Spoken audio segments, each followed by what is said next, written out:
Just recently I released a video about Silambam, which is a staff or spear fighting art from the south of India, and I wanted to show you guys how Pekiti or FMA, well, Pekiti Tirsia Kali approaches spear fighting or staff fighting. So today we're going to be working on two of the most basic exercises that we have within Pekiti for the spear, and both of these exercises have their own kind of footwork that go with them, and this footwork can be a little bit different to the footwork that you would have seen me talk about most of the time. So the footwork that we're using, we call it the reverse footwork, right? A reverse close triangle footwork, and we've spoken about this footwork before.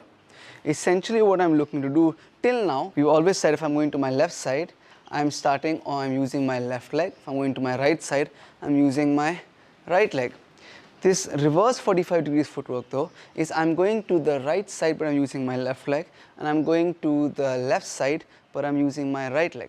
And the way I'm doing that is I am pivoting. Okay, the idea is that this, where the tip of this triangle is where center line is, and I am getting off center line but still facing my opponent. So the really important thing that we're trying to not do is we're trying to not step 90 degrees where my back is showing to my opponent. I want to step 45 degrees, and this is long range. So what that means is if I step 45 degrees like this at close range, you can see a lot of my back over here, right? And at this range, it's not going to be good for me. But if I'm at long range, that's why I have two sticks that are making up this triangle, and I'm stepping here, it's a little bit harder for the person here to be seeing my back. If you guys can just ignore what Luna's doing, that would be great. So the footwork again is going to be, I'm going to be stepping horizontal, and then my right leg is going to be going towards my left side. Again, I'm going to step horizontal and my left leg is going to be going towards my right side. This is the basic footwork. Okay, I'm going to step and pivot, step and pivot. Later on, one more step happens where instead of me just stepping like that with this leg and then pivoting, I'm going to take a small step with my front leg across. I'm going to step, step horizontal, pivot, step, step horizontal, pivot. 1, 2, 3, 1, 2, 3. Small step, it's a very small step. It's not a big step. It's a teeny tiny step. Then 2, then pivot, tiny step, then 2, then pivot. This is going to form the basis of what we do with our spear. Now the first motion, I'm going to show you two different variations of it because I was actually shown two different variations of it.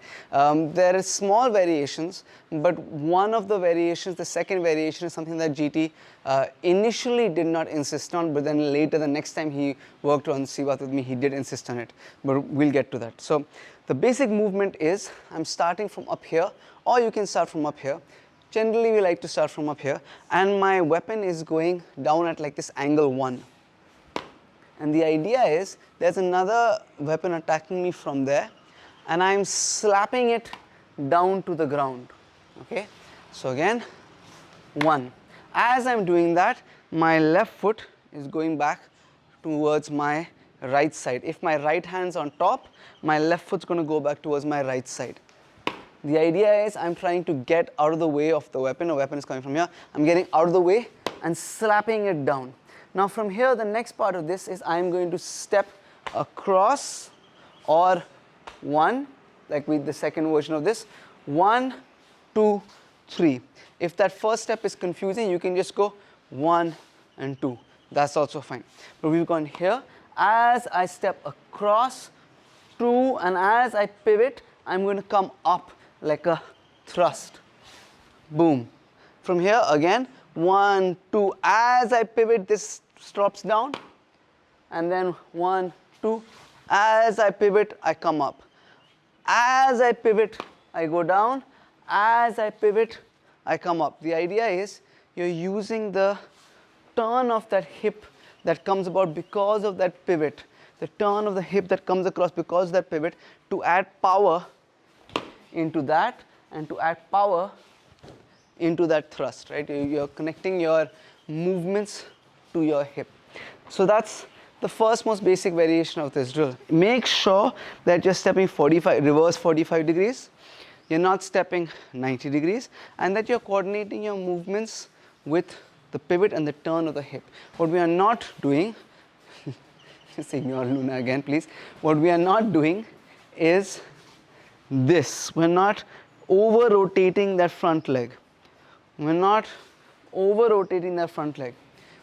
My feet are more or less parallel to each other, and I'm still bladed towards my opponent.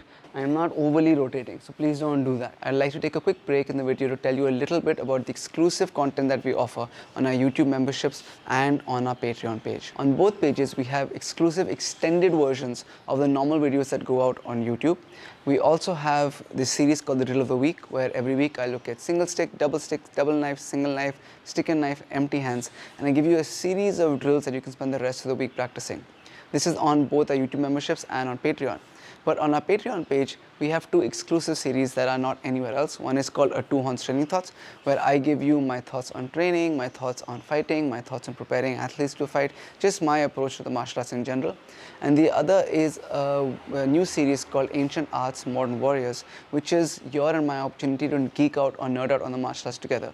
So talking about the relevance of the martial arts, the evolution of the martial arts, how they fit together, where they're going. Again, it's just an extended version for us to share in our love for the martial arts. So if you'd like to know more about any of these, the Patreon page or the YouTube memberships, check out the links in the description down below. Now back to the video. Now the next variation of this will only work if you are comfortable with the first one. The body mechanics of the first one, the way that the pivot is connected to the hip and the way that the hip is connected to your weapon, only if you're comfortable with that will you be able to do the next one nicely. So the first movement of the first variation, is very similar, except this time we're going to keep our index finger on top of the weapon, and when I slap down, my index finger is on top like this. And the reason why this was explained to me as the reason why we're doing this is I am literally trying to put all of my energy into pushing or deflecting my partner's weapon, not just down, so when he makes contact with my weapon and not just goes down, but I am slapping my weapon on top of the weapon, pinning it to the ground. And that's what this finger is for. It helps you to achieve that pinning motion, right? So same way, same concept. Again, you can go from here, you can go from here. It's up to you. You're going to step, pivot, slap down. Look at my index finger. It's on top, and I am sinking my weight as I slap down and I pin my opponent's weapon to the floor. Now from here, as I step across, instead of this just coming up as a thrust, we go circle and pull it up. So one more time, I step, I pivot, I slap down, my index finger's on top, I step, and as I pivot, my weapon is going to go circle and then thrust, okay? Circle and then thrust. Step, step, pivot and slap, circle and thrust your way up. Step, step, pivot and thrust, step, step, circle. Or step, pivot and slap, step, circle and bring that weapon up. Use as I'm stepping, I'm circling, so that as I pivot, I still have that pull. The idea is that that pull is coming with the pivot and the turn of the hip. The idea behind the pull is it's a thrust, it's a plucking thrust towards my opponent's. Oops. The idea of the pull is that it's a plucking thrust towards my opponent's eyes or their nose. Thank you guys so much for watching. Please do like and share and comment and subscribe and all of those good things. It really helps out the school and the channel a lot. A huge thank you to everybody on our YouTube memberships and everybody on our Patreon page. Thank you guys so much for your support. If you'd like to know more about the exclusive content that we offer on both pages, check out the links in the description down below. Lastly, thank you guys for watching and see you in the next video.